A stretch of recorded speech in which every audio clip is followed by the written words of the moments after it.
जी नमस्कार साथियों, good morning प्यारे दोस्तों। जय हिंद, वंदे मातरम, राधे राधे। आज की जो हमारी क्लास है उसमें टॉपिक चल रहा है हमारा अनुप्रास के भेद। तो अनुप्रास के 5 भेद हैं। अनुप्रास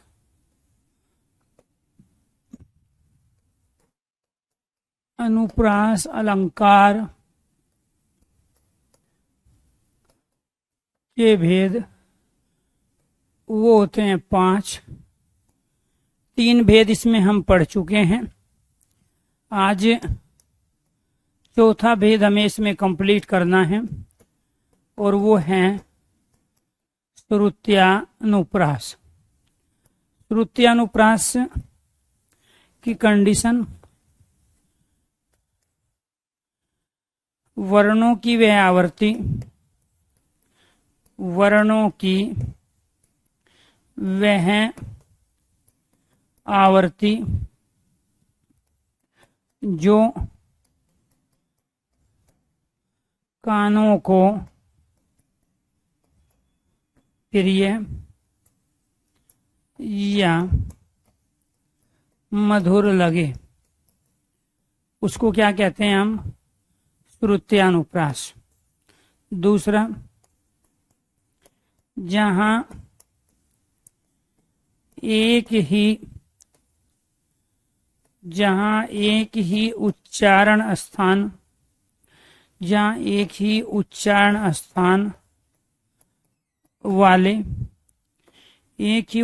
स्थान वाले वर्णों की, एक ही उच्चारण स्थान वाले वर्णों की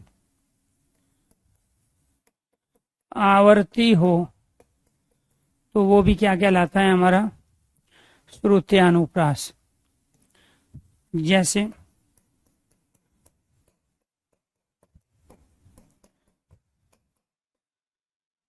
लैला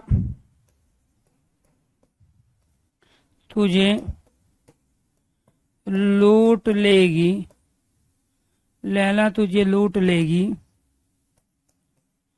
तू लिख कर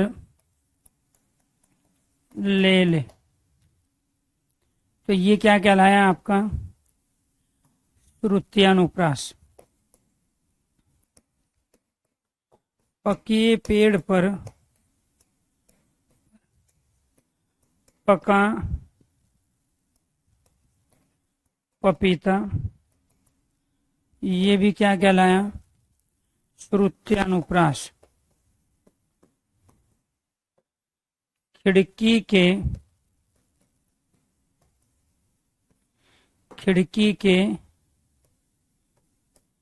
खड़कने से, खिड़की के खड़कने से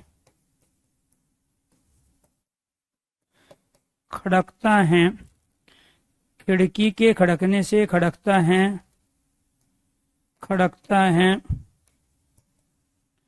खड़क सिंह, और खड़क सिंह के खड़कने से, खड़क सिंह के खड़कने से खड़कती हैं खिड़कियां।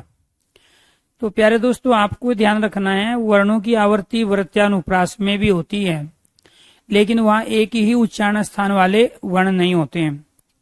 दूसरी चीज आपको ध्यान रखना है कि वहां पे वर्णों की आवर्ती कानों को प्रिय नहीं लगती है, कानों को मधुर नहीं लगती है, लेकिन इसको केवल पढ़ने सुनने मात्र से हमें हंसी भी छूटेगी। इसलिए इसका जो नाम रखा गया है वो रखा गया है श्रुत्यानुप्रास। श्रुत कहते हैं सुनने, तो जो सुनने में अच्छा लगे उसको श्रुत्यानुप्रास कहते हैं। तो वर्णों की वह आवृत्ति जो कानों को प्रिय लगे, जहां एक ही उच्चारण स्थान वाले वर्णों की आवृत्ति हो। लैला तुझे लूट लेगी, तू लिख के ले ले। पके पेड़ पर पका पपीता, खिड़की के खड़कने से खड़कता है खड़क सिंह। चंदू के चाचा ने चंदू की चाची को चांदनी चौक पर चांदनी रात में चांदी की चम्मच से चटनी चटाई। ये सब श्रुत्यानुप्रास के ही उदाहरण होते हैं। 5वां जो है वो है आपका यहाँ पे अंत्यानुप्रास। क्या है? ये है आपका अंत्यानुप्रास। अंत्यानुप्रास उसे कहते हैं अंत्यानुप्रास, जहां पंक्ति वाक्य कथन के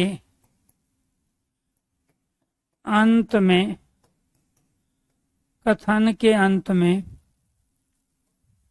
वर्णों या मात्रा की वर्णों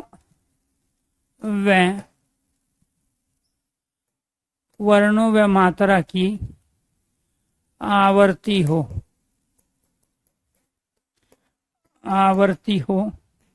वो कहलाता है अंत्यानुप्रास।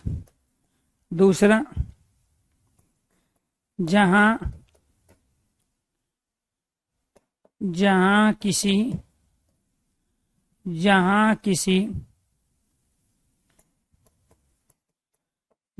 किसी पंक्ति वाक्य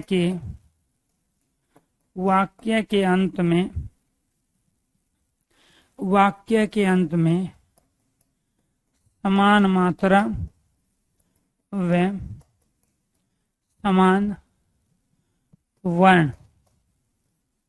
समान वर्ण हो अर्थात तुकांत का प्रयोग हो, तुकांत का प्रयोग हो तो क्या कहलाता है? अंत्यानुप्रास कहलाता है। क्या कहलाएगा?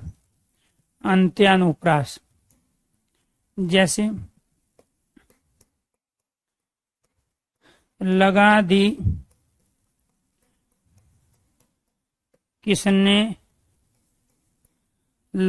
किसने आकर यह आग। लगा दी किसने आकर यह आग कहाँ था तो संशय के नाग।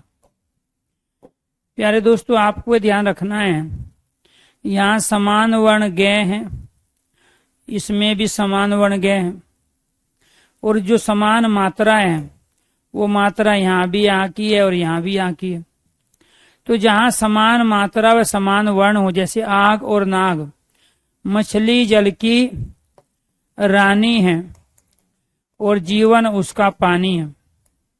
गुरु गोविंद दऊ खड़े काको लागो पाए, बलिहारी गुरु आपने गोविंद दियो बताई। रहीमन पानी राख ये बिन पानी सब सोन, और पानी गए न उबे मोती मानुष चून। तो प्यारे दोस्तों, हम इन सब में क्या कर रहे हैं? रानी, पानी, पाए, बताए, सोन, चून, कंकड़ वंकड़, समान वर्ण और समान मात्रा की आवर्ती। यहाँ जो समान मात्रा है वो आ की है, इसमें भी आ की मात्रा है, इसमें भी प्यारे दोस्तों बड़ा हुआ है, इसमें भी बड़ा हुआ है। और जो समान वर्ण का हम प्रयोग कर रहे हैं वो समान वर्ण इसमें भी न है, इसमें भी यह और यह, इसमें भी न और न। तो जब भी शब्द के, आपको ध्यान रखना है, जब भी पंक्ति के अंत में समान मात्रा व समान वर्ण हो, जिसको हम तुकांत भी कहते हैं, जिस पंक्ति के अंत में तुकांत है वहां अंत्यानुप्रास होगा। क्योंकि अंत्य का मतलब क्या है? अंत में आवर्ती। अनुप्रास का अर्थ आवर्ती होता है। तो जहां अंत में आवर्ती हो, और आवर्ती किसकी हो? वर्णों की और मात्राओं की। अंत में आवर्ती किसकी हो? वर्ण की और मात्रा की हो। तो इसलिए यहाँ आग और नाग है, रानी, पानी, पाए, बताए, सून, चून, समान मात्रा और समान वर्ण की आवर्ती हुई, इसी वजह से इसको हम अंत्यानुप्रास कहते हैं। अगर आपको अनुप्रास के जो 5 भेद हैं वो सही तरीके से अगर क्लियर हो गए हो तो एक बार सारे स्टूडेंट ओके कीजिए, यस कीजिए। यहां तक अगर चीजें आपको समझ में आ गई हैं, क्लियर हैं, तो एक बार सारे स्टूडेंट ओके कीजिए। जी जी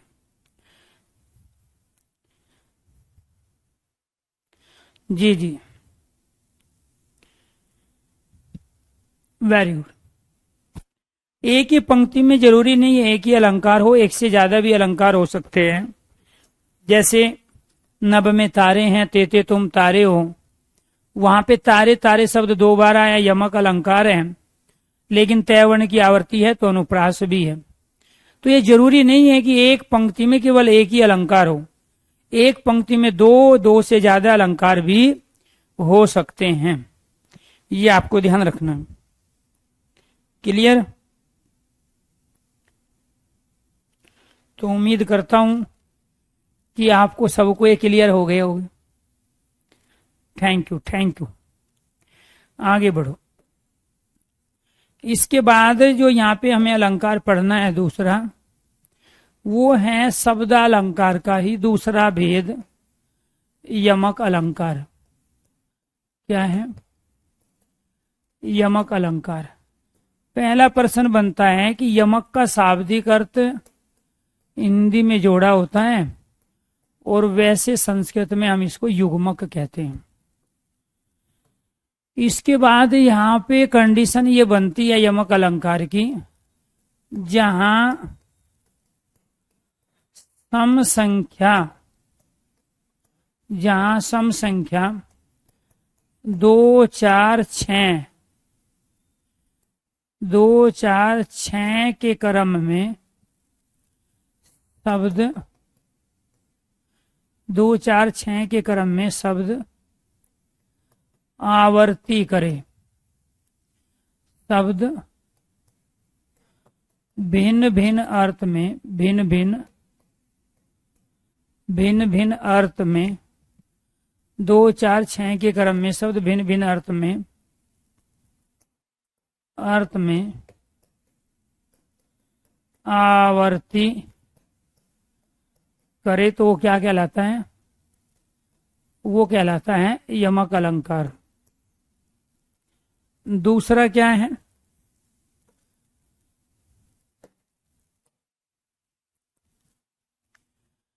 जहां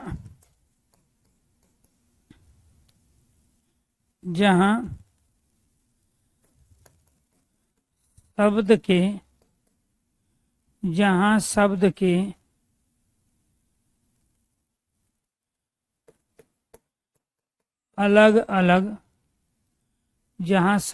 अलग अलग संदर्भों में अर्थ प्रकट हो, वो क्या कहलाता है? यमक अलंकार।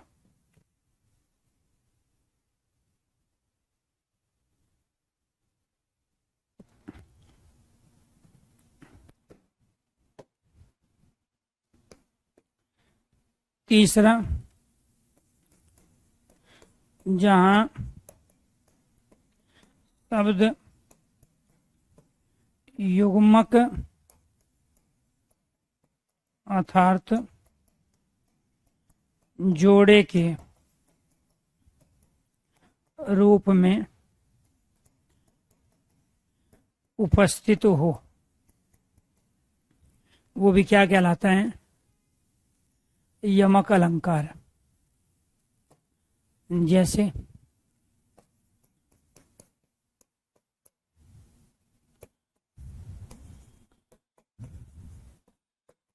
कनक कनक थे,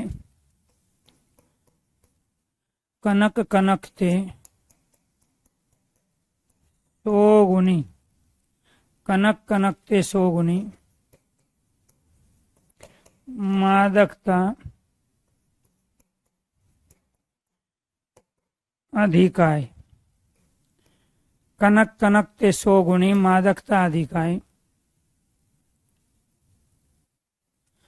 कनक कनक ते सोगुणी मादकता अधिकाय, वाह खाए बोराए जगवा पाए बोराए। 3 बेर खाती है वह 3 बेर खाती है, वह 3 बेर, वह 3 बेर खाती है। 3 बेर खाती है, वह 3 बेर खाती है। तीसरा,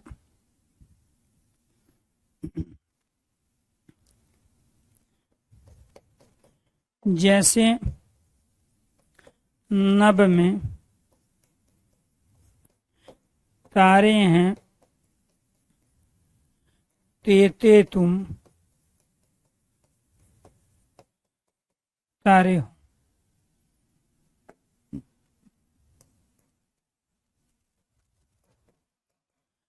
काली घटा का घमंड घटा, काली घटा का घमंड घटा।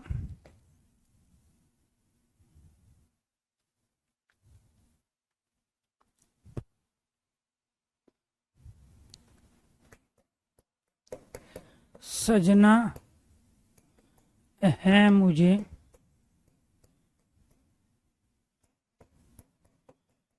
सजना के लिए।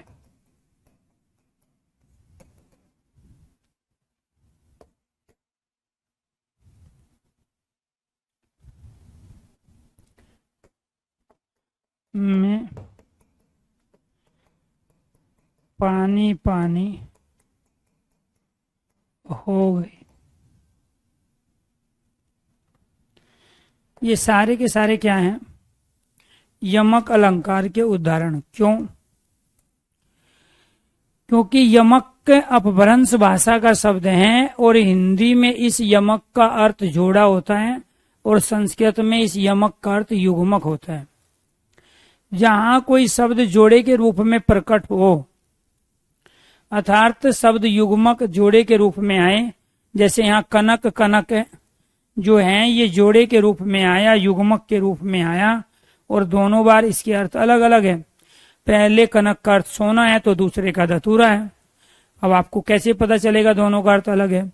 क्योंकि कनक का अर्थ तो गेहूं भी होता है। तो कनक कनक ते 100 गुणी मादकता अधिकाई, अर्थात एक में दूसरे से 100 गुणी मादकता नशा ज्यादा है। तो जब एक में दूसरे से 100 गुणी मादकता नशा ज्यादा है तो इसका मतलब ये हुआ कि ये दोनों अलग अलग चीज है। और जहां एक शब्द अपने को रिपीट करे वो भी हाइपन के साथ, योजक चिन्ह के साथ, युग्मक के रूप में, जोड़े के रूप में, तो यमक अलंकार की कंडीशन बनी। यहां पे भी ये युग्मक है, जोड़ा है। में पानी पानी हो गई, इसमें भी यहां हाइपन है, बीच में जोड़ा है। तो पहले पानी का अर्थ है जल, पसीना, शिथिल, ढीला हो जाना। दूसरे पानी का अर्थ है लज्जित हो जाना। तो पानी पानी हो गई, लज्जित हो गई। तो यहां पे भी अर्थ अलग अलग हुआ। और जब कोई शब्द 2 बार रिपीट हो, सम संख्या में रिपीट हो, तो सम संख्या में रिपीट होने वाले को हम यमक अलंकार कहते हैं, बशर्ते उसका अर्थ अलग होना चाहिए। जैसे परदेसी परदेसी, वो भी रिपीट हो रहा है, लेकिन परदेसी परदेसी में लाटानुप्रास अलंकार है। क्यों? क्योंकि पहले परदेसी का अर्थ जो है दूसरे का भी वही है, काला काला, पीला पीला, हरा हरा, मोटा मोटा, छोटा छोटा, लाल लाल। तो पहले लाल का जो अर्थ है दूसरे लाल का भी वही अर्थ है। तो लाल लाल अपने आप में यमक अलंकार की कंडीशन को पूरा नहीं करता है, तो वो क्या कहलाएगा? लाटानुप्रास या फिर पुनरुक्ति प्रकाश। तो लाटानुप्रास पुनरुक्ति प्रकाश की दोनों की कंडीशन सेम है, इसलिए कुल विद्वानों ने पुनरुक्ति प्रकाश को शब्दालंकार का 7वां भेद माना ही नहीं है। वो कह रहे कि वो लाटानुप्रास की कंडीशन है। और कुछ कह रहे हैं कि नहीं, लाटानुप्रास में तो वाक्य रिपीट होगा एक ही अर्थ में, लेकिन अगर शब्द रिपीट हो रहा है एक ही अर्थ में तो उसको पुनरुक्ति प्रकाश में रख दो। तो ये तो वो ऑप्शन में लाटानुप्रास देगा या फिर वो पुनरुक्ति प्रकाश देगा, बात एक ही है। लेकिन यहां शब्द रिपीट होगा लेकिन अर्थ अलग होगा, तब वो युग्मक बनेगा और उसी को यमक अलंकार कहेंगे। तो जहां सम संख्या में शब्द रिपीट हो तो हो गया जी सम संख्या, 3 बेर खाती है 3 बेर खाती है। यहाँ पे एक तो प्यारे दोस्तों आपको ध्यान रखना है, यहाँ पे ये वाला बेर है, एक ये वाला बेर है, इसको युग्मक कहते हैं। तो जब शब्द के बीच में शब्द आ जाए तो युग्मक कहलाया, और जब शब्द के बीच में शब्द ना आए, हाइफन आए, वो जोड़ा कहलाता है। तो 3 बेर खाती है, एक सुबह को, एक दोपहर को, एक शाम को, 3 टाइम, और 3 बेर खाती है इमली खट्टी मीठे बेर। यहाँ तो इसका अर्थ 3 टाइम है और यहाँ इसका अर्थ फल है, बेर है। तो इसीलिए यहाँ एक शब्द रिपीट हुआ है 2 बार, अर्थ अलग अलग है, यमक अलंकार। जैसे नभ में तारे हैं ते तुम तारे हो, तो एक बार तारे यहाँ आ गया, एक बार तारे यहाँ आ गया। जैसे नभ में तारे हैं, इस तारे का अर्थ हो गया स्टार, ते तुम तारे हो, इस तारे का अर्थ हो गया अत्यंत प्यारा। तो ये तो स्टार हो गया, ये अत्यंत प्यारा हो गया। तो ये आपको ध्यान रखना है। जैसे नभ में तारे हैं ते तुम तारे हो, तो ये जो तारे शब्द है इनका अर्थ हो गया अलग अलग, इसलिए यमक अलंकार कहलाए। और ये ही अनुप्रास का भी उदाहरण है। क्यों है अनुप्रास का उदाहरण? देखो, तय तय तय और तय, 4 बार तय वर्ण की आवृत्ति हुई है। कितनी बार हुई है? 4 बार हुई है। तो एक ही पंक्ति में जरूरी नहीं है कि अलंकार हो। यह अनुप्रास का भी उदाहरण है और ये यमक का भी उदाहरण है। अब वो उसकी मर्जी, वो यमक में पूछे या अनुप्रास में पूछे, दोनों देगा तो एक ऑप्शन ए और बी और देगा, ए और बी दोनों। नेक्स्ट, काली घटा का घमंड घटा, यहां पे भी घटा और यहां पे भी घटा। यहां काली घटा काले बादल, घमंड घटा कम होना, एक शब्द रिपीट हुआ अलग अलग अर्थ में। सजना है मुझे सजना के लिए, यहां सजना संवरना है और यहां ये वाला सजना वो व्यक्ति जिसके लिए सजा जा रहा है। तो यहां पे भी एक शब्द रिपीट हुआ है और अलग अलग अर्थों में, इसीलिए क्या कहलाया? यमक अलंकार कहलाया। क्या कहलाया? यमक अलंकार। 7वां उदाहरण, ओ राक वाली ये मत समझना, ओ फिराक वाली ये मत समझना कि मैं तेरी फिराक में हूं।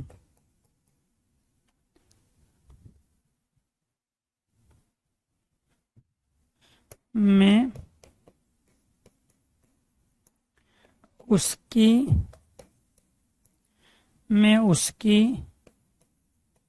फिराक में हूं जो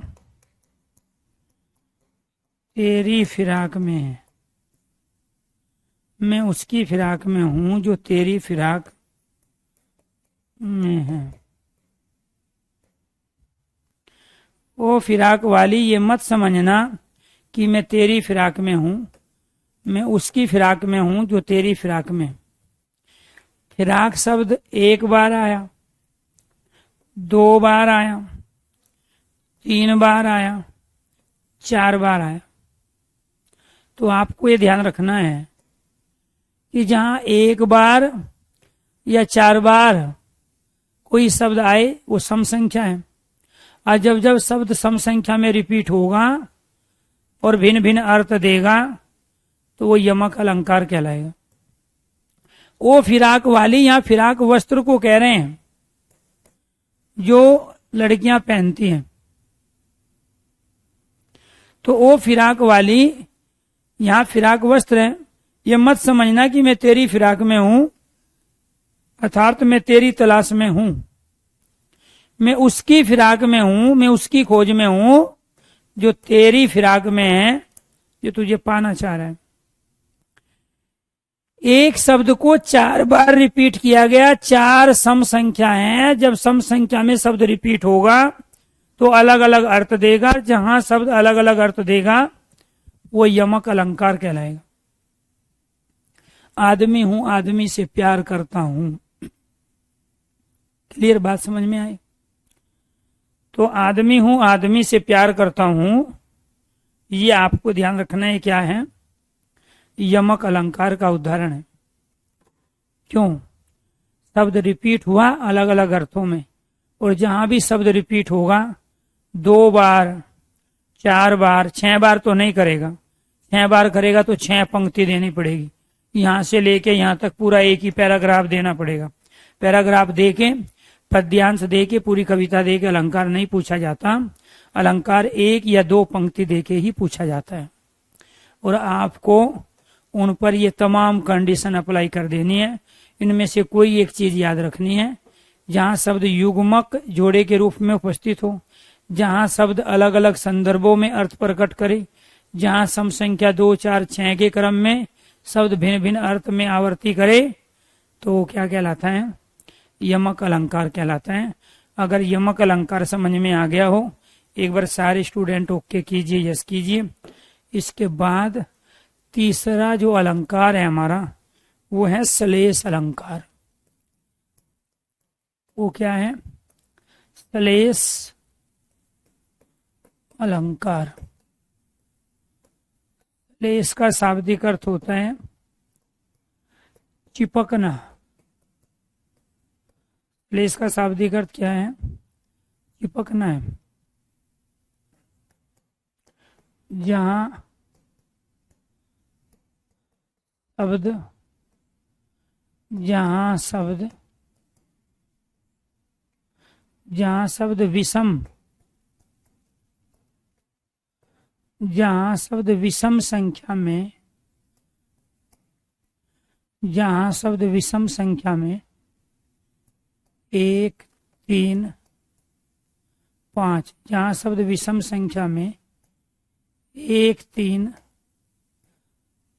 5 के, जहां शब्द विषम संख्या में 1, 3, 5 के क्रम में,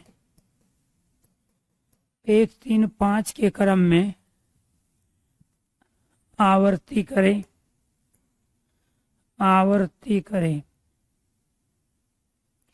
विषम संख्या क्या है? 1, 3, 5 के क्रम में आवर्ती करे। दूसरा, जहां शब्द दूसरे, जहां कोई शब्द, जहां कोई शब्द दूसरे, जहां कोई शब्द दूसरे शब्दों से, जहां कोई शब्द, जहां कोई शब्द दूसरे शब्दों से, जहां कोई शब्द दूसरे शब्दों से भिन्न भिन्न अर्थ में चिपकता हो या भिन्न भिन्न अर्थ देता हो।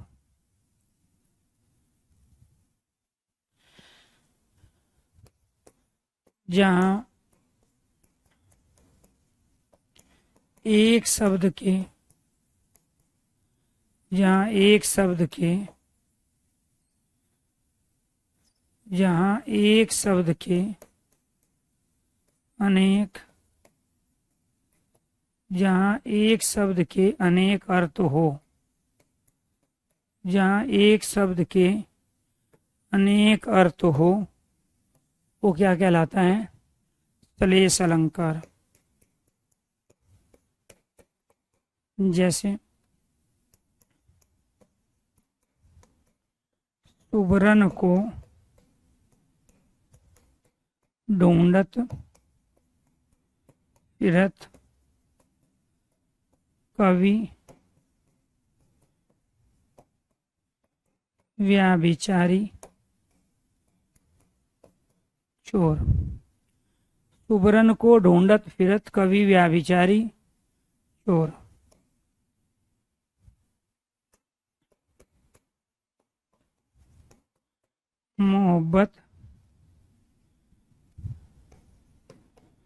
मोहब्बत बरसा देना तो सावन आया है। मोहब्बत बरसा देना तो सावन आया है। तीसरा,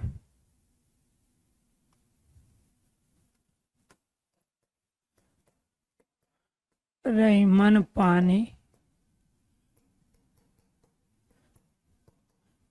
राखिए बिन पानी सब। रहीमन पानी राखिए बिन पानी सब सोन। बिन पानी सब सोन। पानी गए न उबरे। पानी गए न उबरे मोती मानुष। मोती मानुष चून। तो यहाँ पे ये 3 एग्जाम्पल हैं, ये 3 कंडीशन हैं। सुबरन को ढूंढत फिरत कवि व्याभिचारी चोर। एक तो सुबरन का अर्थ प्यारे दोस्तों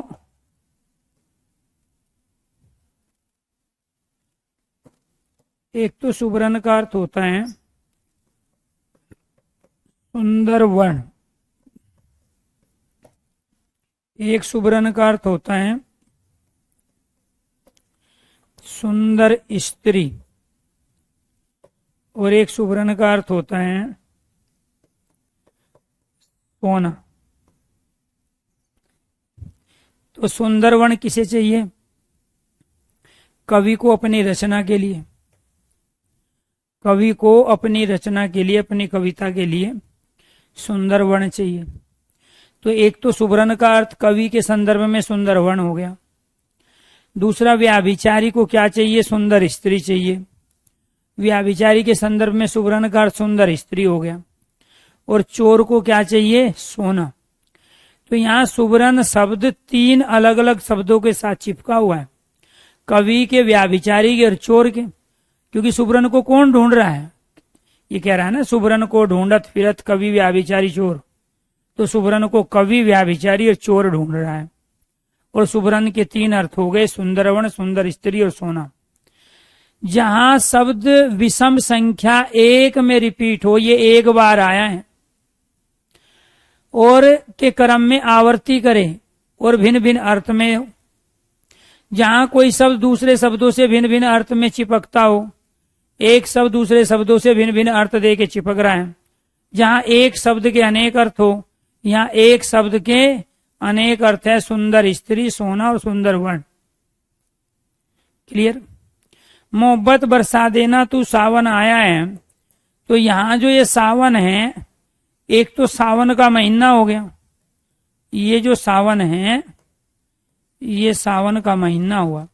और दूसरा, वो प्रिय व्यक्ति जिसके लिए मोहब्बत बरसाने की बात हो रही।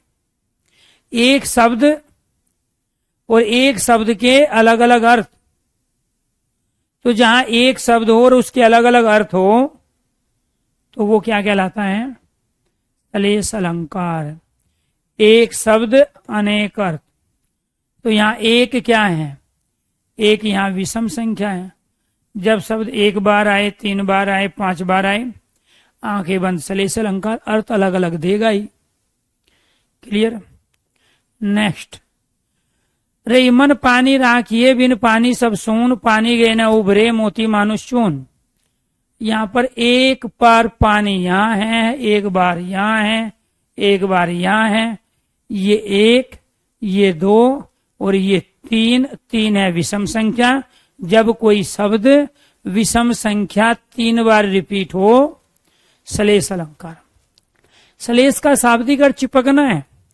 यहां एक बार पानी इसके साथ चिपक गया, इस सेंटेंस में, फिर इस सेंटेंस में चिपका, फिर इस सेंटेंस में चिपका, और यहां तीन के साथ चिपक के तीनों बार अलग अलग अर्थ दे रहा है।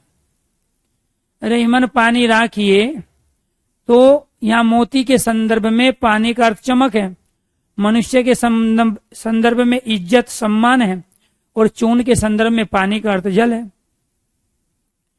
तो यहां इसीलिए एक शब्द के तीन के साथ चिपकना और भिन्न भिन्न अर्थ देना, ये कहलाया सलेस अलंकार। तो अगर यमक और सलेस दोनों की कंडीशन में अंतर आप कर पाए हो तो अर्थ दोनों में अलग होंगे शब्दों के, लेकिन यहां विषम संख्या में, वहां सम संख्या में। क्लियर? ये आपको ध्यान रखना, यहां शब्द चिपक रहे हैं, यहां जो अर्थ देगा वो उसी के अनुसार अर्थ देगा जो यहां दिया है। कवि के संदर्भ में सुंदरवन, व्याभिचारी सुंदर स्त्री, चोर के संदर्भ में सोना, मोहब्बत बरसा देना तू सावन। तो सावन किसके लिए? मोहब्बत बरसाने के लिए प्रिय व्यक्ति, और सावन आया जिसमें बरसात होती है, सावन का महीना। क्लियर? ऐसे ही आपको ध्यान रखना है, यहाँ पे पानी का अर्थ एक बार मोती के संदर्भ में, मानुष्य और चून के संदर्भ में फिर चिपक गया, तो इसीलिए इसको क्या कहते हैं? सलेस अलंकार। यमक और सलेस अगर समझ में आ गए हैं तो एक बार सारे स्टूडेंट ओके कीजिए, यस कीजिए, क्योंकि हमने शब्दालंकार के वे तीन भेद अपने कंप्लीट कर लिए, अनुप्रास, यमक और सलेस, जो शब्दालंकार में 99.9% पूछे जाते हैं। बाकी जो शब्दालंकार के चार भेद बचे वो 0.1% ही पूछे जाते हैं, जिसमें वक्रोक्ति आता है, विप्सा आता है, प्रश्नालंकार और पुनरुक्ति प्रकाश अलंकार आता है। उनकी केवल डेफिनेशन ही पूछी जाती है। तो अगर यहाँ तक चीजें आपको क्लियर हो गई है तो एक बार सारे स्टूडेंट ओके कीजिए, यस कीजिए। अभी 11:50 होने वाली है और आज 4 अक्टूबर है और इस 4 अक्टूबर को ये क्लास चल रही है। ठीक है, तो अगर दिमाग को ठंडक पड़ गई हो तो आप केवल पढ़ने पे फोकस करें, अगर नहीं पढ़ी हो तो पानी पी पी के पढ़ा करो। ठीक है, क्लियर? कोई डाउट किसी का? Ankur, Mohini, Yadav, Sunil, Sachin, Priyanka, Mukesh, Ashwini, Aakash, Prince, Aditya, Ashwini, Yash, Bharti, Sangam, Vipul, Mona, Satyam, Aastha, Ashwini, Parveen, Pradeep, Yash, Pranjal, Vivek, Prachi, SV, Mukesh, Yadav, Varun, Satyam, Jatin, Arvind, Kiran, Manoj, Bablu, Sangam, Ashish, Anmol, Varsha, Dharmendra, Mohit, Sunil, Shalini, Abhinav, Kalyani, Mukesh ji. Clear? Very good, thank you, thank you.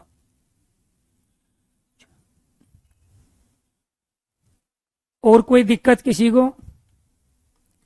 चलो जी, अब क्या पढ़ेंगे?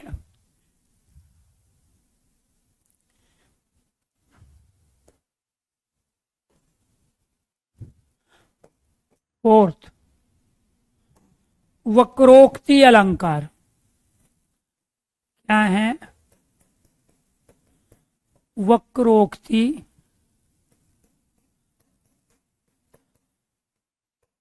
अलंकार, जहां बात, घटना, प्रसंग को सीधे सीधे न कहकर, सीधे सीधे न कहकर घुमा फिराकर कहा जाए, घुमा फिराकर कहा जाए। जहाँ बात, घटना, प्रसंग को सीधे सीधे ना कहकर घुमा फिराकर कहा जाए तो वो क्या कहलाया? वो कहलाया वक्रोक्ति अलंकार। जैसे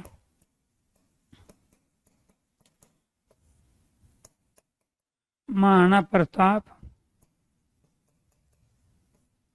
महाराणा प्रताप मेवाड़ के शेर थे।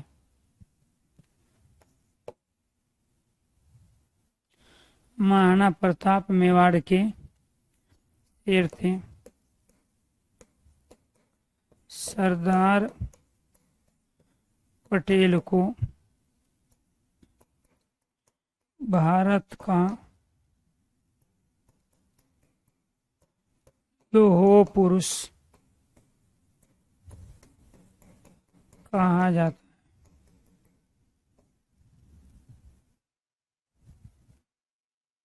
सरदार पटेल को भारत का लौह पुरुष कहा जाता है। मोहन गदाय,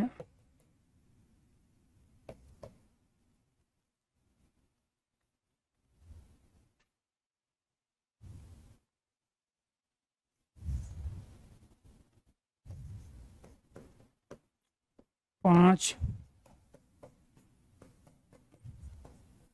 बज गए। ये सारे क्या हैं? वक्रोक्ति अलंकार। कैसे हैं? वक्र का अर्थ होता है टेढ़ा, और उक्ति का अर्थ होता है कथन। उक्ति का अर्थ क्या होता है? उक्ति कहते हैं कथन को। ये क्या कहलाया? वक्रोक्ति।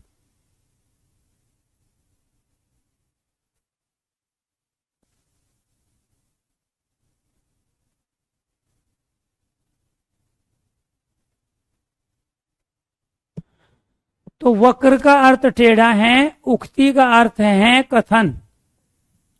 उक्ति का अर्थ क्या है? कथन है। जहां बात घटना प्रसंग को सीधे सीधे ना कहकर घुमा फिराकर कहा जाए, वो कहलाता है वक्रोक्ति।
तो जहां बात घटना प्रसंग को सीधे सीधे ना कहकर घुमा फिराकर कहा जाता है, वो क्या कहलाता है?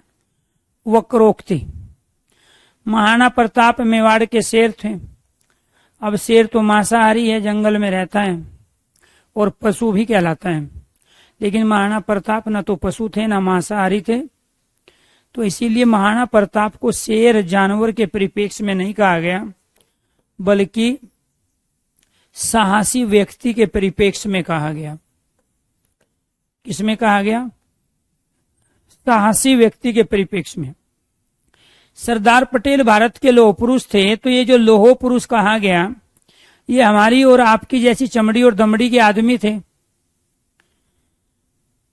ये लोहे के नहीं बने हुए थे। लौह पुरुष का मतलब यहां दृढ़ संकल्प व्यक्ति से हैं। किससे हैं? दृढ़ संकल्प जो व्यक्ति होता है, अडिंग जिसको हम कहते हैं, अडिंग। एक बात ठान ले, एक बार ठान ले तो उसको करके रहता है। तो यहाँ अडिंग के लिए, दृढ़ संकल्प व्यक्ति के लिए हमने यहाँ लोह पुरुष का प्रयोग किया है। तो बातों को सीधे सीधे नहीं कहा गया, घुमा फिरा के कहा। सरदार पटेल को लोह पुरुष बताया गया, महाराणा प्रताप को मेवाड़ का शेर बताया गया, मोहन गधा है। तो यहाँ गधा का अर्थ जानवर पशु नहीं है, यहाँ गधा का अर्थ मूर्ख व्यक्ति है। तो यहाँ गधा तो जानवर है, होची घोची करता है, लेकिन मोहन होची घोची के नहीं करता है। यहाँ गधा मूर्ख के संदर्भ में कहा गया।